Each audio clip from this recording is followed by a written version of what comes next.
다윗은 하나님 앞에 소원했습니다. 마음속에 소원했습니다. 무슨 소원과 소원을 했습니까? 다윗은 하나님의 성전 건축하기를 늘 원했죠. 그리고 성막 중심으로, 이 법계 중심으로 살기를 늘 마음속에 소원했습니다. 우리가 역사적으로 보면 하나님 앞에 불순종하고 불충한 삶으로 말미암아서 블레셋 사람들에게 여호와의 법궤, 언약의 법궤를 빼앗기게 되었습니다. 그래서 그 법궤가 야일의 밭에, 기럇 여아림에 있는 야일의 밭에, 에브라다 이렇게 표현했는데 에브라임이죠. 바로 그곳에 오랫동안 방치되어 있었습니다. 적어도 20여 년 이상 방치되었죠. 아무도 관심을 갖지 않았습니다. 왜 그랬을까요? 예배 중심이 아니었습니다. 하나님 중심이 아니었습니다.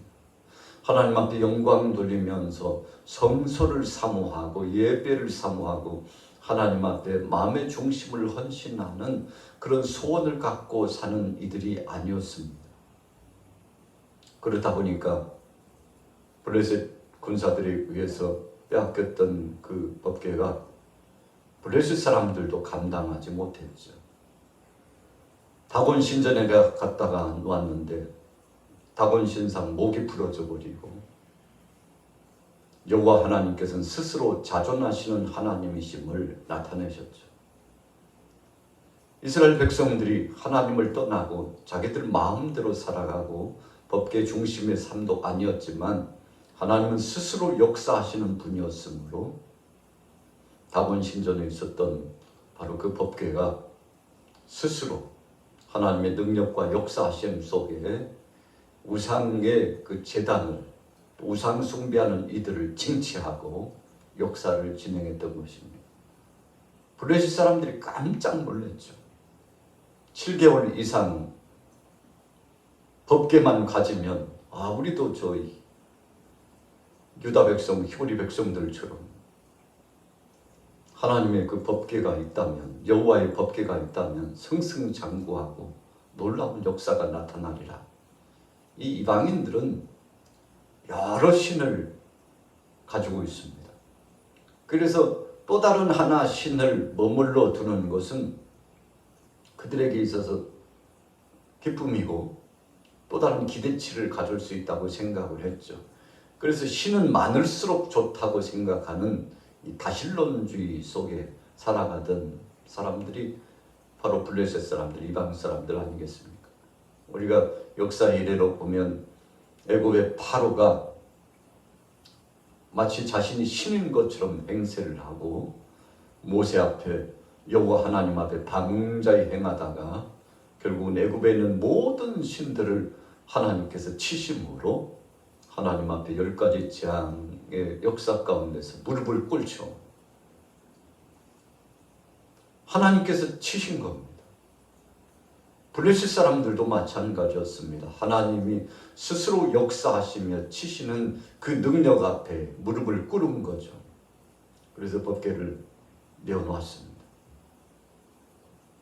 하나님께서 택한 백성들로 하여금 깨닫게 하신 겁니다. 너희가 내가 행하고 있는 이 모든 역사를 보고서 깨닫기를 바란다.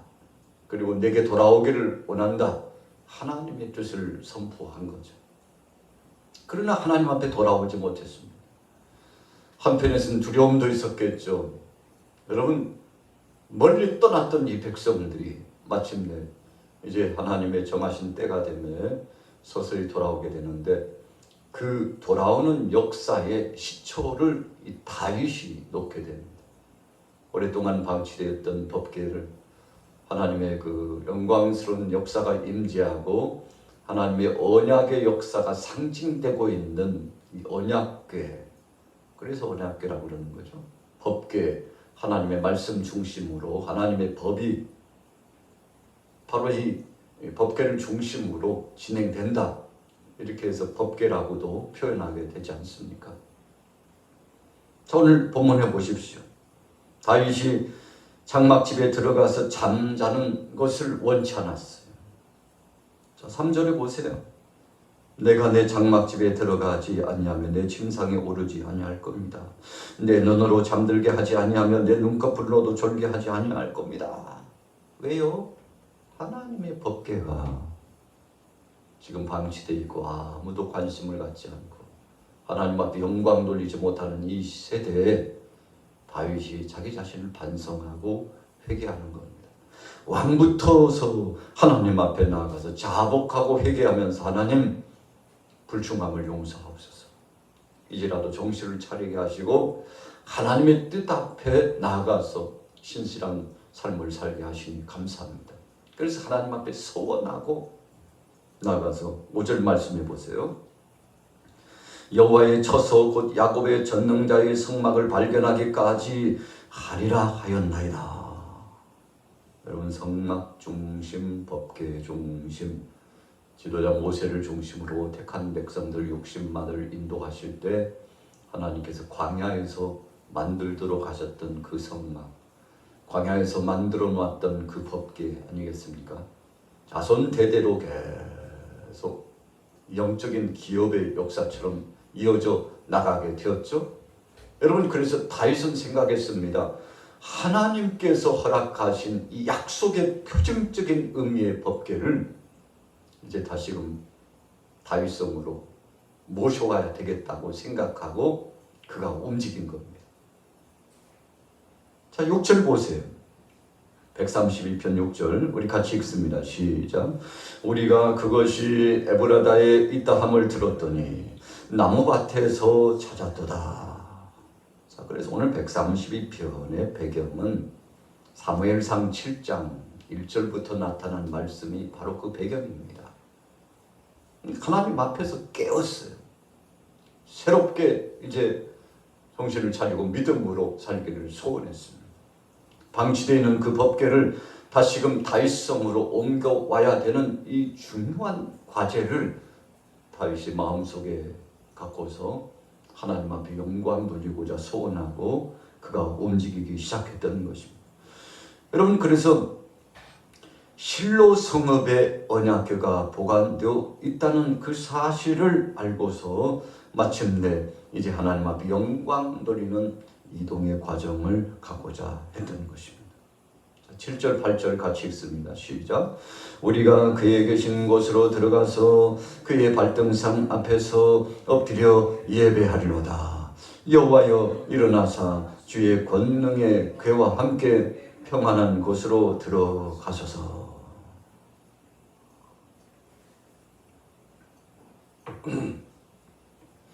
다윗이 법궤를 이동해 오게 될 때 처음에는 3만이나 되는 사람과 새 수레를 준비했습니다. 사실 하나님 말씀대로 하지 못하고 자신 안에 있는 인간적인 생각 속에서 결단하고 시행했죠. 이렇게 이왕에 법궤를 옮겨온다면 좀 폼나게 해야지. 그래서 3만 이상 되는 사람들 동원하고 악대를 동원하고 수행원들과 함께 새 수레에다가 법궤를 싣고 가자. 마치 개선장군이 성으로 진입하는 것처럼 다윗이 함께하고 정말 많은 사람들이 목도하는 바와 그 상황 가운데서 진행에 들어갔죠. 그런데 수레가 덜컹거리면서 법궤가 기우뚱하니까 울사가 그 법궤를 붙잡았죠. 현장에서 죽었습니다.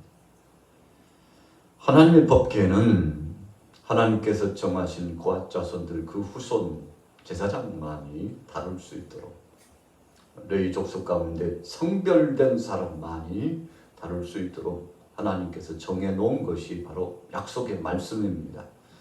그래서 다윗이 정말 폼나게 잘하려고 했지만 하나님 말씀 밖에 있었기 때문에 그렇습니다. 결론은 말씀 안에 있었으면 됐는데 말씀 밖에 있다 보니까 형식을 갖추고 인간적인 수단을 동원하고 그래서 사람들 앞에서 보란 듯이 하나님 앞에서 한 것이 아닙니다. 사람에게 보이려고 했다는 것이죠. 오늘 본문 말씀에 보면 시편 132편에서 다윗이 겸손하게 나갔음을 기억하여 주옵소서 했습니다만 사실 처음 그 초심의 마음은 그러지 못했던 것을 우리가 기억합니다. 그래서 나중에 다윗이 오벳 에돔의 집에 석 달 동안 법궤가 있었을 때 하나님께서 복을 주시고 놀라운 역사를 나타내 주시니까 야, 이거 법궤가 문제가 아니었구나. 사실 울사가 죽고 나서 그가 충격을 받아가지고 법궤에 문제가 있는 줄로 알았죠. 자신에게서 문제 원인을 찾지 못했습니다.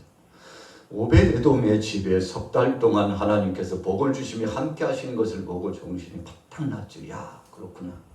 내가 잘못했구나. 우리가 잘못했구나. 하나님 앞에 자신들의 죄를 직고하고 말씀에 의하여 우리가 뭐가 잘못됐는지 분석해보고 그리고 하나님 앞에 돌이키자 해서 정한 사람들을 통해서 법궤를 어깨에 메고 좀 폼은 안 나지만 하나님 말씀대로 다시금 다윗성으로 진행해 오는데 예전과는 달라졌어요. 다윗이 달라졌습니다. 다윗이 생각이 달라졌습니다. 행동거지 언행 심사가 달라졌어요. 하나님이 얼마나 기뻐하셨는지 그의 마음속에 성령이 충만했습니다. 그래서 다윗성으로 법궤를 옮겨오는데 너무 기뻐가지고 춤을 추면서 그것도 배옷이 내려가는 줄도 모르고 춤을 추면서 하나님 앞에 영광을 돌렸죠. 그의 아내였던 미갈은 비웃었죠. 아니 왕이 채신머리 없게 저게 무슨 짓이야 하고 비아냥거리고 추태를 부린다고 하고 그랬죠. 그때 다윗이 뭐라고 선포했습니까? 나는 하나님 앞에 한 것이라고. 여호와 하나님 앞에서 영광을 돌리며 기쁨의 춤으로 주님 앞에 헌신한 것이라고.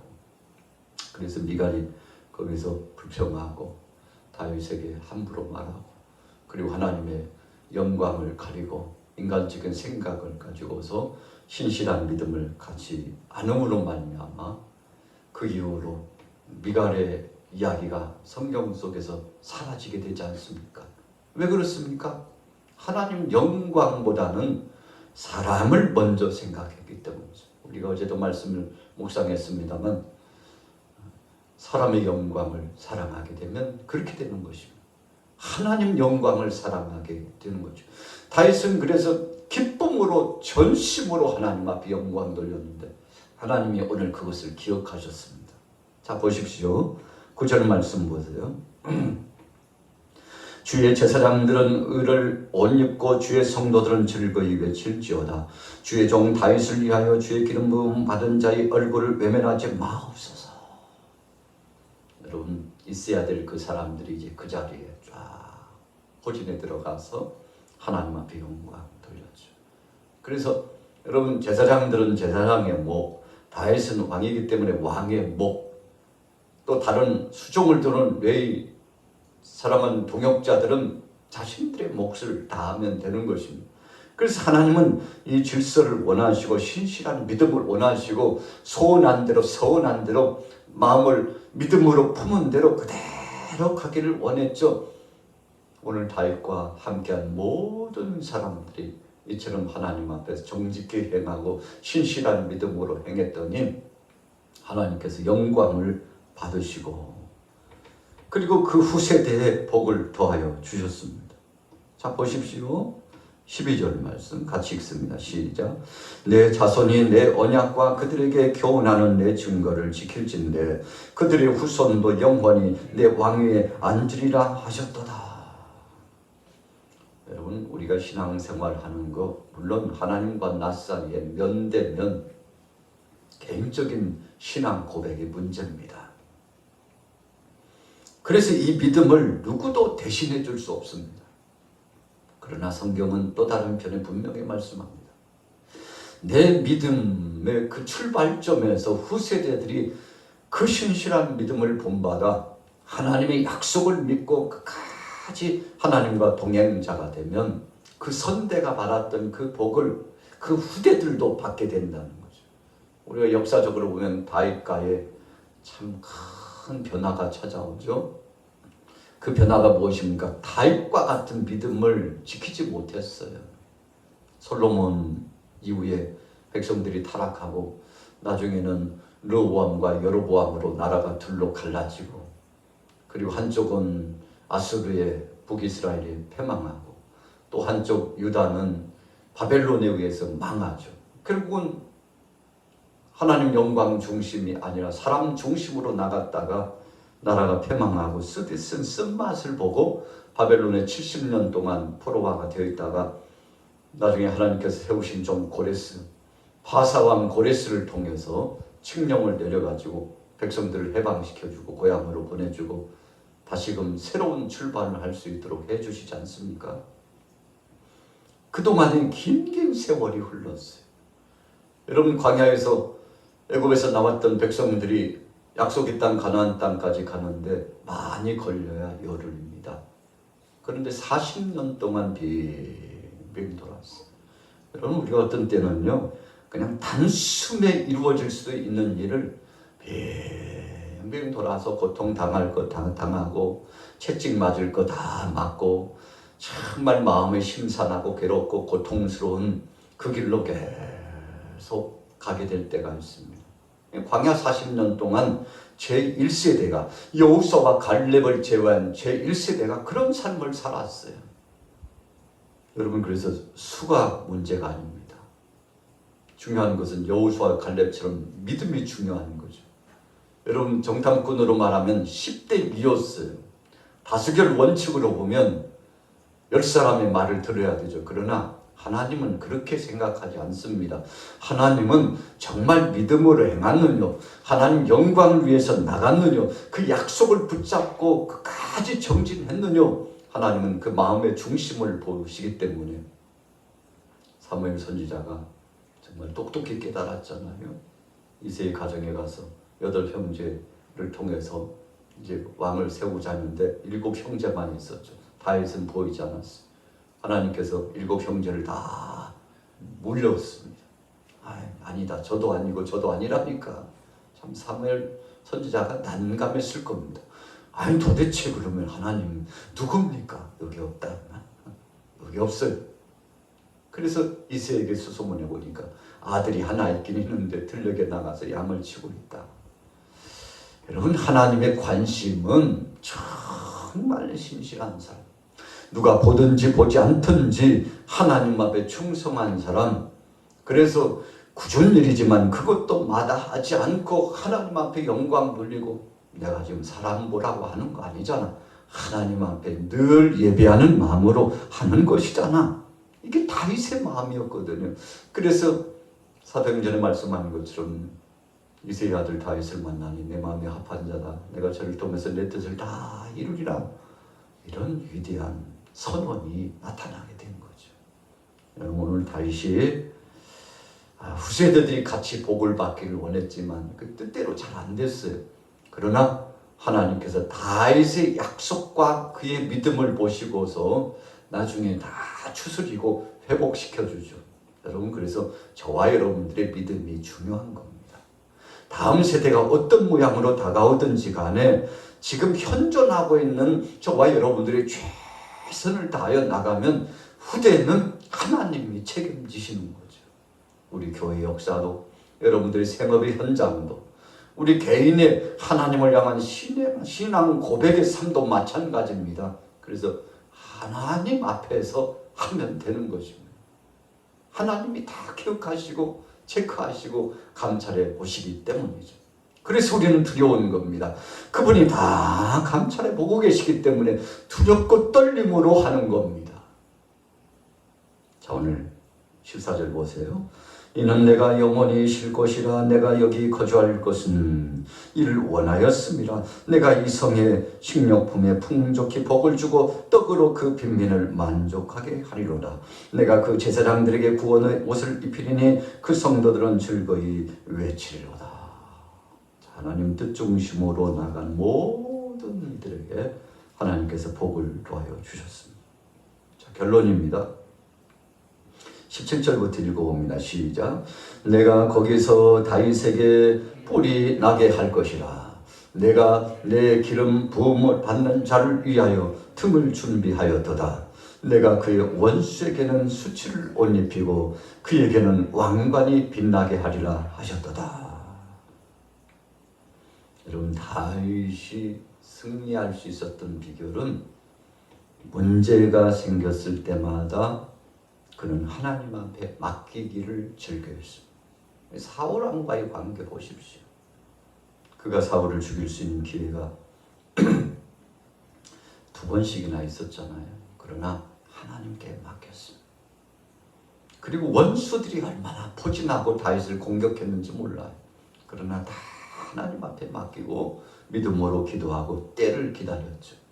그랬더니 하나님이 다 역사해 주셨어요. 오늘 그 고백을 하는 거죠. 원수에게는 수치를 옷 입힐 거다. 누가요? 하나님이 그렇게 해 주신다는 거죠. 그에게는 왕관이 빛나게 한다. 다윗이 참 그래도 그 당시에 70세의 삶을 살아가면서 후손들이 이래저래 잘 되는 모습을 보게 되었는데, 여러분, 그것도 참 복이죠. 그래서 우리가 노년에 어떻게 살아가느냐가 매우 중요합니다. 주님이 나를 부르시는 그 순간까지, 호흡이 닿는 그 순간까지 어떤 삶을 살아가고 어떤 행태로 신앙생활을 하느냐 굉장히 중요합니다. 여러분, 다윗은 하나님 앞에 몸부림치면서 마지막 주님 앞에 부름받는 그 순간까지 그가 하나님 앞에서 주태를 부리지 않고 참 몹쓸짓하지 않고 아름답고 복된 모습을 보이기 위해서 정말 조심성 있게 그 자신을 경책하면서 살아갔죠. 여러분, 그래서 그나마 그가 그의 삶의 후미에 영광스러운 역사를 경험하게 되지 않았습니까? 오늘 새로운 월요일이 출발되었습니다. 여러분과 또 저의 삶은 어떻게 지금 진척해 나가고 있습니까? 믿음대로 됩니다. 여러분, 그래서 하루하루를 살아갈 때 주님 앞에서 정말 신실한 믿음으로 행하셔서 여러분 그렇게 행한 대로 하나님은 복을 주시고 냉수 한 그릇을 공개해도 그 상을 잃지 않겠다고 예수님 말씀하셨잖아요. 그래서 여러분, 우리는 하나님 바라보고 정말 진솔하게 살아가면 이 모양 저 모양 하나님이 갚아주시고 오늘 월요일 하루 동안도 큰 은혜와 능력과 기적을 체험하게 될 줄로 믿습니다.